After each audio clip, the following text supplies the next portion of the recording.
What is up, YouTube Adventure family? Today, it's a great day here in the Rocky Mountains. As you can see, we're finally getting out of our freeze. Believe it or not, it's in the 30s today, which is a heat wave. But today I thought it'd be a great day to pull this thing out and talk about some of the specs and do a walk around of the GOAT Power Bike's Dirt Goat 72 volt e-dirt bike. Let's take a look around. We'll talk about the 72 volt and we'll also talk about the 96 volt. But right now, we're gonna focus on the 72 volt and the reasons why I picked it, not only between the 96 volt and the 72 volt, but also I'm gonna tell you some of the reasons why I picked it over a lot of the other brands. And it's the style of riding that I do, and I'll explain that as we do the walk around. So let's do the walk around and talk about the specs and some of the cool things and features that the Dirt Goat 72 volt e-dirt bike offers that the other ones don't. Let's go. So check it out, everybody. This right here, what a beautiful bike it is. This is the Dirt Goat 72 volt electric dirt bike by GOAT Power Bikes. Just a beautiful looking bike.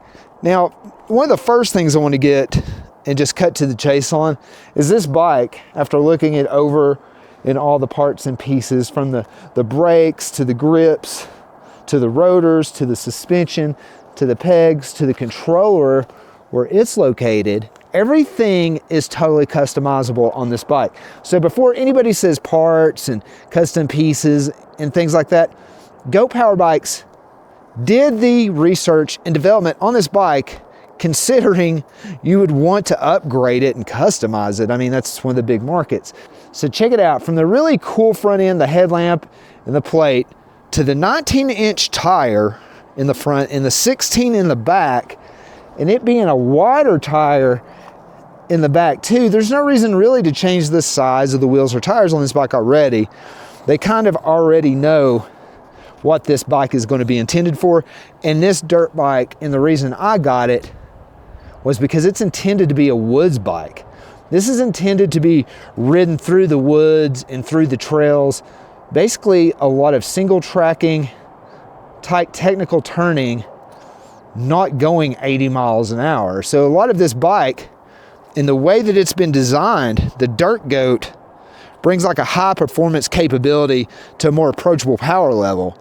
Now, that's really perfect for versatile riders who want to balance between power and control. Not only do you get that 3,000 watt rated 6,000 watt peak with the Bafang mid-drive motor, and we know mid-drive motors have a lot of torque. Now, speaking of torque, the max torque on this puppy is 380 newton meters. That's a lot. So if you're comparing this bike, now, the category that I'm really putting this bike in is in between basically your Roar Mantis 72 volt and like a Saron Light B or Talaria MX4. So that's where I think this bike kind of lies in between, and it being more of a woods bike.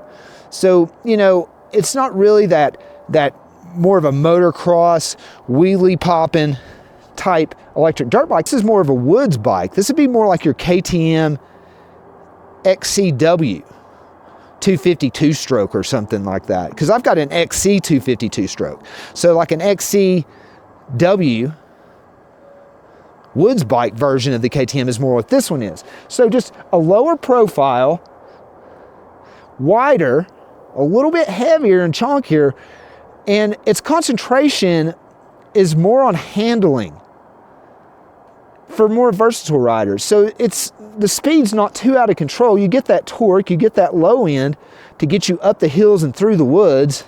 To grandma's house we go. But it's not going to be so crazy and just out of control like some of these Surons and Talarias that are customized become. They just become too much and out of control. And like the e-rides, man, if you just watch the Talaria boys and listen to them talk about the e-ride on their latest video. The bike is just too much. It's out of control. It's like the frame and the whole entire bike is not designed to go that fast, and the handling is not easy to deal with. It's just out of control. It's, you know, in my opinion, it's absolutely dangerous and just silly. I mean, unless you're just going on a straight line drag racing, yeah, that makes sense, but you want power and you want it to be under control. So when you start fixing these things up, or if you get a E-Ride 3.0 or one of the newest, fastest E-Ride dirt bikes, it's ridiculous the money you're spending for one, but you're really buying a bike that you can't really control. It's 0 to 60. I mean, it's just, there's no in between. This bike gives you the versatility and the control that I think most real dirt bikers, especially single track and woods bikers, would enjoy. Would be this bike, just offering more torque, more stability. And honestly, Goat Power Bikes just makes a super sturdy, reliable bike. In this frame, I've checked it over the last couple days and even taken it on the little trip that I did. This bike's just built super, super well. It's just absolutely incredibly sturdy built. And I think it's going to give you the torque and the power and the low end that everybody's wanting. With the top speed of 53 miles an hour, and I don't know many people that are going to be busting it through the woods or on a single track going 53 miles per hour.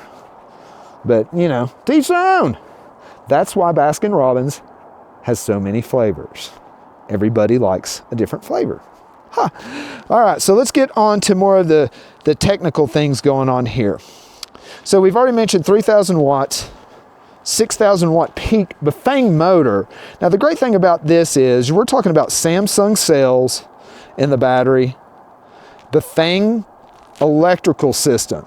So I can't tell you how important it is when you're getting these e-bikes and e-dirt bikes to really stick with brands that are well known. Like Bafang is huge, so the mid-drive motor on this, the controller, and the battery are all Bafang, using Samsung cells and Bafang electrical components.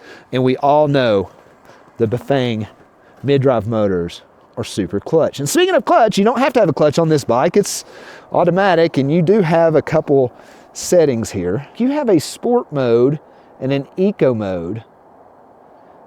They're just perfect. And there's the little horn for all you all wondering. You just have two modes on this. They keep it super simple.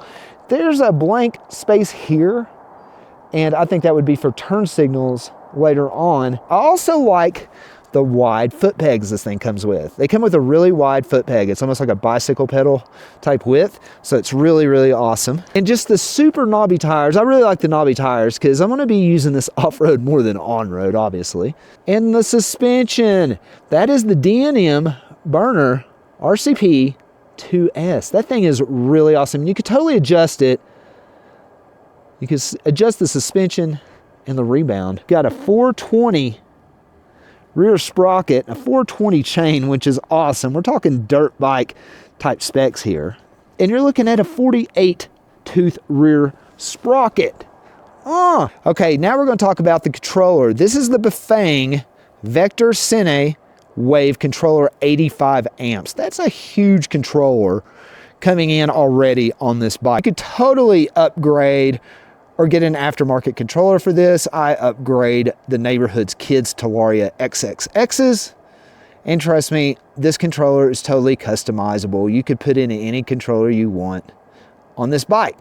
So if you want to upgrade the controller, you want to upgrade some things, you could do that on this bike, whether it be the wheels, whether it be the foot pegs, whether it be the brakes, whether it be the suspension, whether it be the controller. You could upgrade everything on this bike. Now, the only things I could imagine if I was going to really ride this bike super, super hard is I might upgrade the brakes, I might upgrade the handlebars, I might upgrade the risers, might upgrade the suspension. I don't know. We're going to find out as we ride this bike, but right now I don't think I'm going to have to upgrade nothing. Now coming down here, I want to talk about the brakes. These brakes look massive. Now these brakes would be comparable to me as an aftermarket version of the MX-5s by Magura. So I think that these are basically like an aftermarket version of those, and they handle super well. This bike has regional braking too, so when you're letting off the throttle, you're going to get some braking just with the regional braking itself too, like a real motorcycle. It's super, super cool. The tires coming up here, these are 9116s on the back. And what I'm basically emphasizing, I'm not going to spend a lot of time on the tires, but on the rear, I wanted to emphasize that this is the tire and the wheel size that a lot of the Talarias and a lot of the Cerurons are the first thing a lot of people want to upgrade. So you won't have to even touch that. Now, getting on to this bike, I've mentioned, the range on this is going to be 40 miles. If you're going like 25 miles per hour or whatever, the top speed on this thing is rated at 53 to 55 miles per hour. The torque, 380 Newton meters. The frame is a 6061 aluminum alloy frame. The suspension is an adjustable hydraulic front fork, 203 millimeters. The rear shock, 83 millimeters. The ground clearance, looking at 254 millimeters, 10 inches on the ground clearance. The bike weight is 147 pounds with the battery in. The seat height, you're looking at 33 inches on the seat height. The wheelbase, we're looking at 50 inches in the wheelbase. It's a little bit longer of a wheelbase than like the RAR Mantis 72 volt. The max load capacity is 330 pounds. So that's a little bit higher than the RAR Mantis X 72 volt as well. It's just a little bit bigger of a bike. So it's like giving you that same woods bikey type ride feeling, but just with a little bit better components, a little bit better parts, and it's a little bit bigger of a bike. So if that's what you're looking for, I think this bike would be perfect. That's exactly why I got this bike. Now I want to talk about the charger a little bit. This comes with a big old honking charger. So the specs on the charger real quick, it's a 10 amp charger. So it's going to charge you up to 84 volts. You're looking at full charge, like dropping it down to like 20% or so. Full charge, you're looking at about 4 hours to fully charge it. To get it to 80%, which is a lot of that battery, you're looking at about 2.5 hours, which is just incredible. So a really, really good charger comes in with this thing. And the port right here is the charging port. Now what I do is I just leave the battery in this thing and I just plug it into I just plug the battery in and then plug it into the wall and let it charge. And the fan will cut on. It's a pretty good charger, so it's going to be pretty loud, just so you know it does have a fan on it. In about 4 hours, you could charge it to 100% from 20%, and from 20% to 80%, you're looking at about 2.5 hours to have this thing ready to go, ready to hit the trail with your friends. I hope you enjoyed this. I enjoyed the little walk around of the Dirt Goat 72 volt. Now this bike right now, I'm gonna cover some prices and how to save you some money. I just want to get to some of the details on the pricing and to get this bike as quick as possible. They did not get a lot on the first run of these bikes. I only think there's like a dozen of these left. On the 96 volt, there's only 5 left in stock right now. So hurry and get this while you can, while they're on sale too.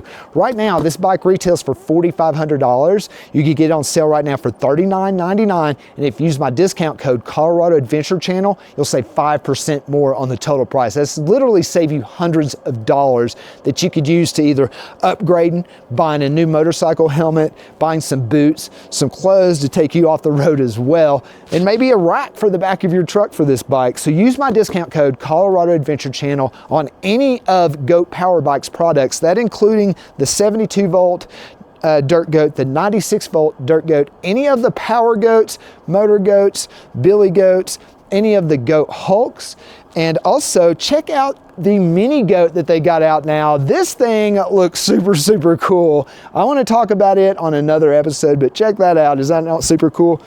Get this while you can. There's not a lot of these left. They're going to be really hard to get. And I have a feeling, as we go into the future, getting things from China are going to be harder and harder, and the tariffs are going to hit harder and harder. So my suggestion right now, anything coming from China that you want, I suggest get it now, especially while there's less than a dozen of the 72 volt Dirt Goats, and there's only 5 left the last time I checked on the 96 volt Dirt Goats.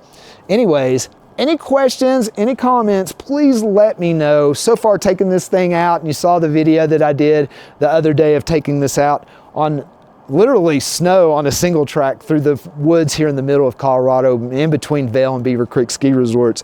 It was a lot of fun, and this bike handled absolutely amazing. I cannot wait to take it out some more.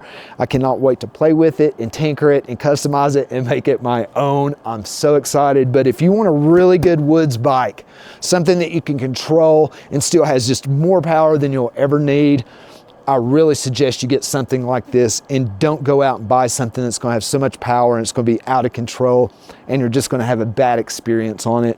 I really believe that this bike is more versatile than any of the other electric dirt bikes out there. It really harnesses the power perfectly for you, and that way it will last for years and years and years of enjoyment, and you won't wear it out the first time you take it out. Again, this is Chris from the Colorado Adventure Channel. Thank you for your love and your support, and don't forget to hit subscribe, and if you dug this video, hit the thumbs up button. Until our next adventure, peace.